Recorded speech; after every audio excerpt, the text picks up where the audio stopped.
G'day, back doing live videos again, and today's topic's pretty simple. Best ads of 2022. We're specifically looking at fitness businesses in terms of what has actually generated the best outcomes in terms of memberships that we've seen.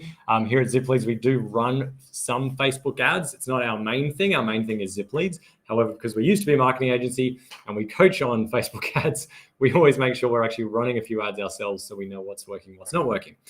We've seen some big changes this year versus last year. But what I want to share with you today is really the fundamentals. I'll talk about some of the specific tactical upgrades, if you like, that we've helped people make this year.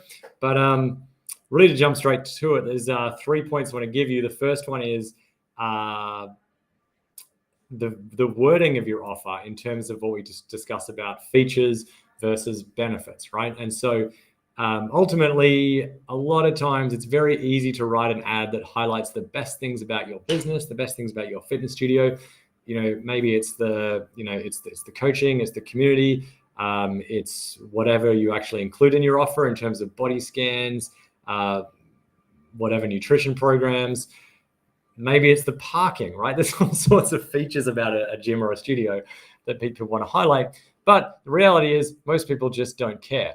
And so what they do care about is results and what they're looking for. And particularly if your offer is crafted in a way that it appeals to what they are looking for in terms of whether it's increased energy and vitality, just feeling better, increased confidence, better posture, fixing my posture as I say that. Losing weight obviously is a big one. That's a tricky one to advertise. You're going to be sensitive about how Facebook can be a little bit discerning about what, are you calling out personal attributes when you talk about that? But generally the outcomes, that's what we call the benefits, right? And so if you can mix that in amongst your features of what you offer, usually with a heavier focus on the benefits, that's what we see as better ads. And in fact, shorter and shorter ads are working, where it's really like, if you are this and you want to get this, then that's what we do, right? And that's basically what it is. But you can certainly attract, a more committed lead by talking a little bit of detail about how you go about that, but keep that very, very brief. And in terms of like the way that you are wording that offer as well, I really recommend that you are guaranteeing results in your business. I mean, if you're not, because if you don't guarantee results, well, then what level of conviction and confidence do you have in your program? Because the fact that most people, that I help, you don't have people just go to a buy now button. Like, you have to talk to them.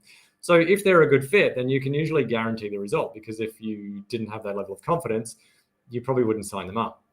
So yeah, really recommend having that money back guarantee, having the benefits in there in terms of your ad copy, right? That's a general tip there. I'll talk in other videos about specifically exactly what to say in the ads, but that's a big one that we see. The next one is the offer itself, because the ad is one thing, but no one actually wants to run ads on social media. Nobody wants to get leads. What you want is to grow the revenue of your business through helping more and more people.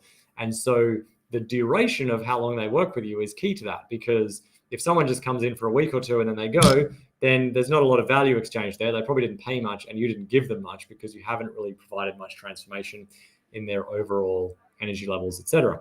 So I always joke that I pretend, I say I invented this because we were doing it about 5 years ago, the 28-day Kickstart program, and you see it everywhere now, which was the idea of a 28-day program that people will pay for. You might offer an incentive like 50% off it at the start, but if I just had to bring up my little notepad here, when we talk about structuring these offers, what we're saying is that you might have a 28-day offer, and that might be valued at like, maybe it's $200 a month at your gym.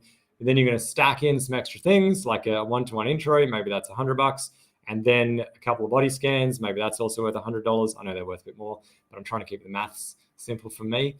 And you're going to add in a ton of extra stuff, but for simplicity's sake, what you end up with is a $400 value on that, which you can then of course present at $200. But the key is that the $200 is what they would pay normally for a month. And so this converts really well to a membership, Okay, so that's why these ads typically work better in terms of growing the business, because you're getting people in who are associating. It's like a price anchor that working with you for a month is $200. So that's just what it is. So it's not like they're coming in for 30 days for $30 and then they've got to somehow, at a subconscious level, wrestle with the reality that it's not 30 days for $30. It's $200 for 30 days normally, and make that psychological leap in pricing to actually sign up to a membership. And the reality is that you could potentially sign up more people at the higher price point because, people often don't know how to associate value other than price. I will just add one extra thing to that, though, that I do see as an error in terms of salesmanship or sales training. And we even talk about it in our sales training. Yes, it's a good opportunity to say to someone, this program is $400. If you want to get started right now, I could do it for $200. Then you just stop talking, and then they can work out in their head how they're going to make it work. But the thing with fitness results is that, remember that before all this stuff here that's on the page, all that, you've probably just had a conversation. How do I bring my head back? You probably just had a conversation. There we go. With them about the results they want. So really, it's a matter of whether or not the true value of what you're giving them, not in terms of the features, but the benefits. Maybe it's a transformation in body shape or body weight. Maybe it's a transformation in terms of just energy levels, confidence, just generally their overall level of fulfillment, happiness with their life by addressing that aspect of their life. If it's business related, then a specific business outcome. That's the value, right? That should be well and exceeding whatever the normal value is. So if it's a $400 program, to them, if that's worth $4,000, then it doesn't matter if it's $400, $200, $30. We're going ahead with the program. They'll make it work. So that's just a side point on sales, that again, if you're able to transfer that amount of conviction and confidence in your service to them, and they truly do believe that, this works, it could work for them, and they like you and they'll work with you, then the pricing is almost a little bit of a myth as to how much it affects the conversion. So that's where you can definitely progress to, away from what we refer to as low barrier offers, and progress to, at least $100, $200, if not $300, $400 for fitness offers, specifically on the front end. So that was the first 2 points. It was features versus benefits, crafting an offer that actually converts well. And the third one is understanding how important your ads are to your branding in terms of the long-term results of your ads. Because you should always approach advertising with a view to advertise for the medium, like the long term, like always have ads running. And those ads are representing your business. So what that means is that you want to make sure that the images, the videos, the way that you're writing the messages, and even the way that you're offering your services is congruent with a premium brand. Like I strongly believe that establishing a premium brand, especially in the fitness industry, is the only way you're going to survive post-COVID, because the market has shrunk a little bit, but at the same time, the people who are looking for studios and people that we work with generally, and probably you watching this video, are generally looking for something that has value, can deliver results. And the way that you present your offers and the way that you work with these ads is going to really reflect the experience they're likely to get with you, right? So in other words, what I'm saying is that be careful of the very hyped offers. For example, there's a particular agency, for example, I know that works with they'll generate, whatever results for free for a given amount of time. But the reality is that there's actually a significant several $1,000s that needs to be paid up front in order to access the first free leads. And then you end up paying per lead or per show up on going after that, right? But the key is there's a real separation there between saying something is free and having a $5,000 buy-in process to access the free thing, right? It's like I don't really have to explain it, right? It doesn't look good for the brand when people are getting on the phone and then realizing that they can't actually get anything for free. It's like even the most basic level. I used to be, some of you following me know, I used to be a magician, not a musician, a magician. And then, where are my cards? Cards, illusions, magic, etc. And that's hilarious. That there's definitely cards in my drawer.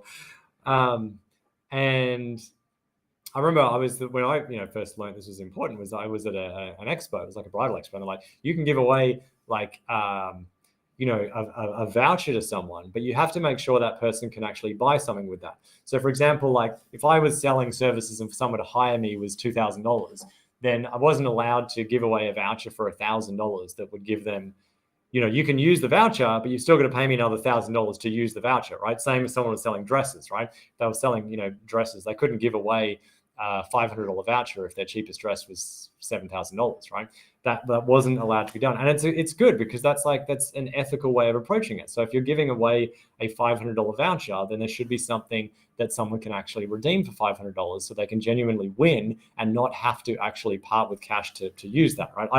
I think that's a good way of doing business, right? To actually, it just seems more fair to me. I like that example, right? I know you don't have to do that outside of that area, but it made a lot of sense to me. I thought it was good. It's good branding, right? So the person isn't like, it's not like, a bit of a sour taste of like, oh, I won this thing, but I can't actually use it because I can't even afford to use it. Right? I can't get my free leads because I can't afford to access them. So same with the gym industry, right? Itself is like, be careful of like, get all this stuff for free, knowing that in order to access it, they have to take a particular upsell, right? So I'm not against free things as long as you can market it ethically, which is where, from a branding perspective, you might say like, this is a free program that you're going to give away. Maybe it's a 2-week free program, maybe, and they have an opportunity to purchase various upsells that are going to accelerate or make more likely whatever results they're going to get, but they're not mandatory because from a branding perspective, that's not great. And at the end of the day, your brand is your reputation. It can take years and years to establish. It can take about 10 seconds to destroy it. I mean, I'll give you a good example. There have been a couple of gyms, I won't name them because they've already been named in various shows like your 60 Minutes and things, where they did stuff like this thinking it was just an effective marketing strategy, but they ended up in the media basically.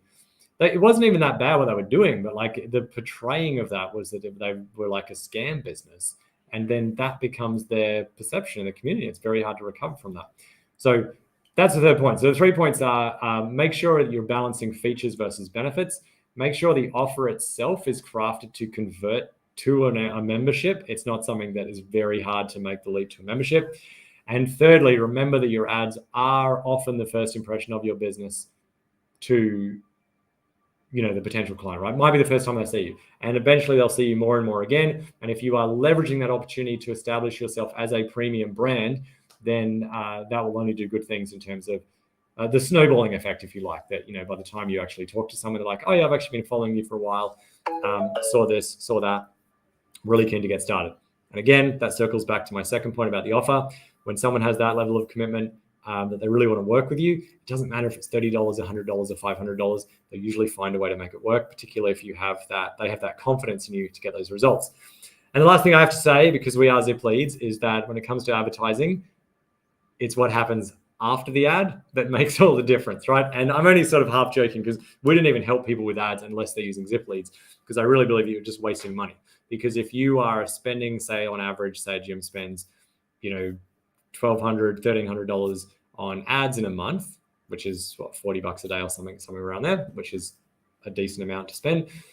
And you don't have Zip Leads on the back of it, offering them the opportunity to book their call, book their session, automatic text message nurtures, email nurtures, a system that shows you what's going on, then you probably I could almost guarantee you could drop your ad spend to like just under $1,000, have Zip Leads, which is just a couple $100 instead of that extra couple $100 of ad spend, and get better results from your ads because you've got that nurture sequence, that booking sequence to create more momentum with a lead, get them further through the pipeline, transfer them from being really just a curious lead, bit of a tire kicker, get them through a process that actually transforms them into a more committed lead, ready to make a decision, right? Maybe it's a no, but maybe it's a yes, but we don't want people saying, oh, maybe I need to think about it. I don't really know who you are. I don't really know what I want.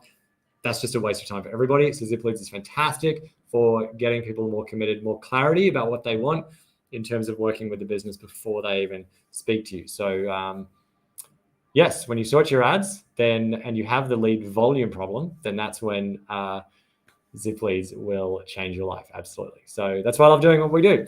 So let me know. I'm using this Melon broadcast system again. So I may have missed any comments here, but otherwise I'll check the comments later. And if you're not already as well, follow us on our Instagram channel as well. I'll pop the link into that under this video as well, because there's a lot more content coming out through Instagram as well.